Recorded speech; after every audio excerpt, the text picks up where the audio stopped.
प्रिय विद्यार्थियों, इस वीडियो में हम बात करेंगे एक महत्वपूर्ण विषय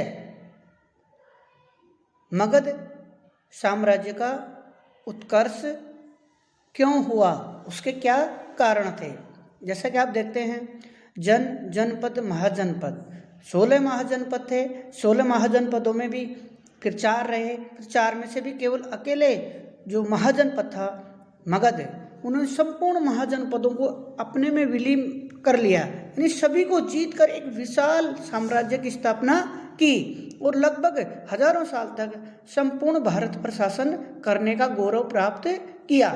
तो मगध में ऐसी क्या विशेषता थी, उसके क्या कारण थे कि मगध ही 16 महाजनपदों में से उत्कर्ष कर पाया, एक साम्राज्य के रूप में स्थापित हो पाया, और बाकी सभी अन्य 15 महाजनपद और अन्य क्षेत्र भी उसके अधीन आ गए और विशाल साम्राज्य की स्थापना हुई।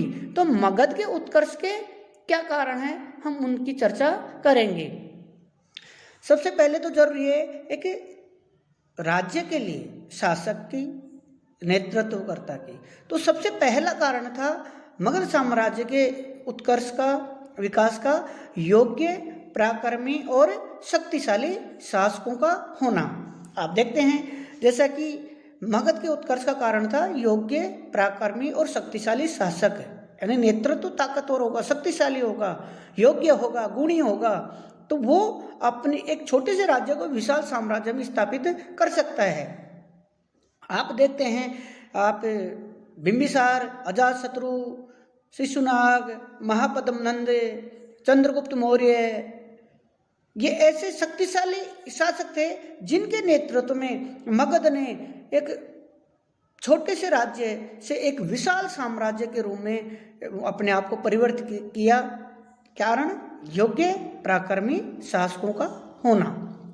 दूसरा कारण था मगध के उत्थान का, विकास का, मगध की अनुकूल भौगोलिक स्थिति, यानी मगध का जो साम्राज्य था, या यूं कहें मगध का जो राज्य था, वो प्राकृतिक रूप से, भौगोलिक रूप से एक सुरक्षित जगह में था और अनुकूल परिस्थितियां थी।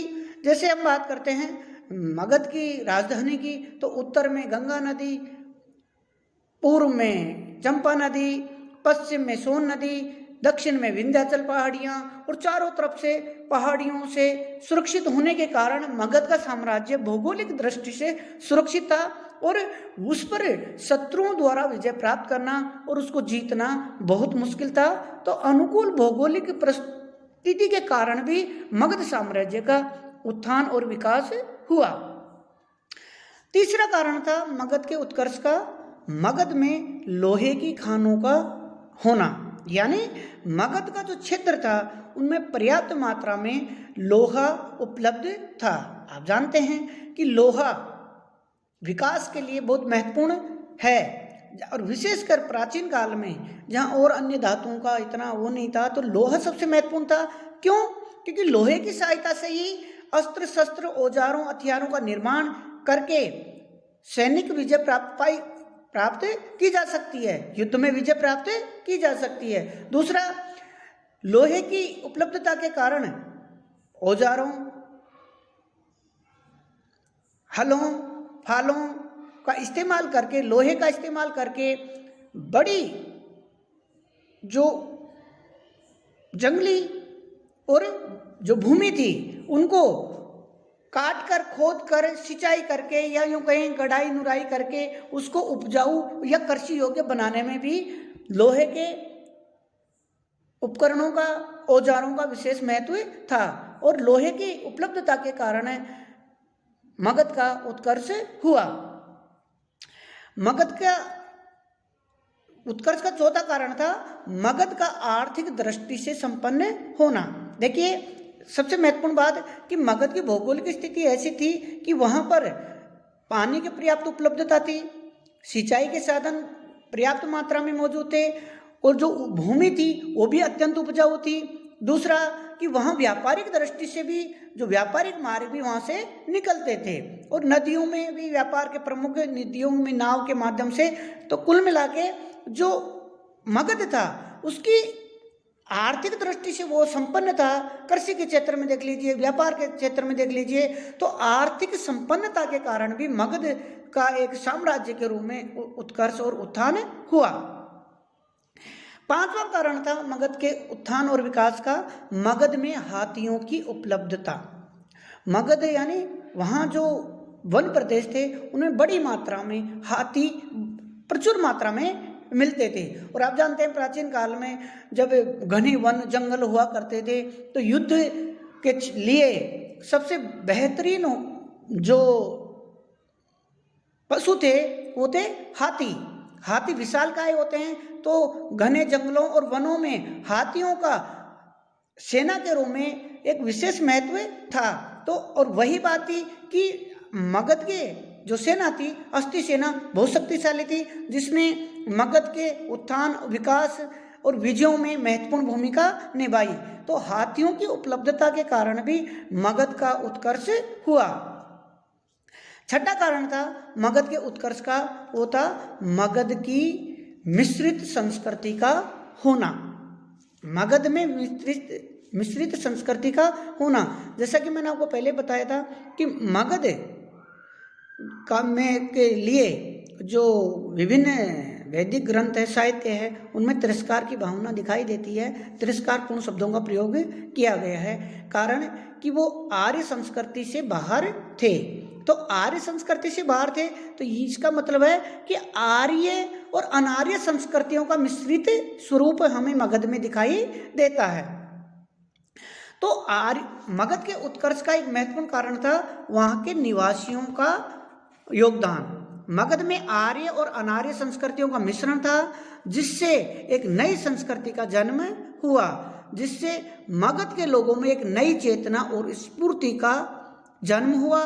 तत्कालीन प्रजा की यह विशेषता थी कि वह अपने शासकों के लिए अपना सर्वस्व अर्पित कर देती थी। इसके अतिरिक्त मगध के लोग स्वतंत्र चिंतन एवं अन्वेषण के प्रेमी भी थे, उद्यमी थे, उत्साही थे और हर क्षेत्र में नवीनता के पोषक थे, यानी नवीनता का स्वागत करने वाले, नवीनता चाहने वाले थे। मगध के लोगों के व्यवहार में भी क्या था? लचीलापन था। ब्राह्मण लोग भी शूद्रों का संपर्क स्वीकार कर लेते थे। जो राजा लोग थे, शासक थे, वो भी राजमहलों में शूद्र कन्याओं को स्थान देते थे। यहाँ के लोगों ने ब्राह्मण धर्म की रूढ़िवादिता और अंधविश्वासों के खिलाफ आवाज उठाने वाले, आंदोलन करने वाले और सरल और व्यावहारिक धर्म का मार्ग प्रशस्त करने वाले महात्मा बुद्ध और महावीर स्वामी का इन लोगों ने तहे दिल से स्वागत किया। तो मगध के उत्कर्ष और उत्थान में उनकी जो मिश्रित संस्कृति है, उनके निवासियों का जो स्वतंत्र चिंतन, रूढ़िवादिता के खिलाफ होना, नवीन चेतना होना, अपने शासकों का प्रति सहयोग की भावना होना, इन आदि कारणों से भी मगध के उत्थान और विकास में महत्वपूर्ण भूमिका निभाई। सातवां कारण था मगध के एक साम्राज्य के रूप में, एक महाजनपद से एक साम्राज्य के रूप में विकसित, उत्कर्ष और उत्थान होने का। वो ये था कि मगध में जो शासन प्रणाली थी वो बेहतरीन थी, व्यवहारिक थी, अनुकूल थी, यानी उसमें कोई जटिलता ही नहीं थी, कोई विरोधाभास नहीं था। उनमें जैसे हम देखते हैं तो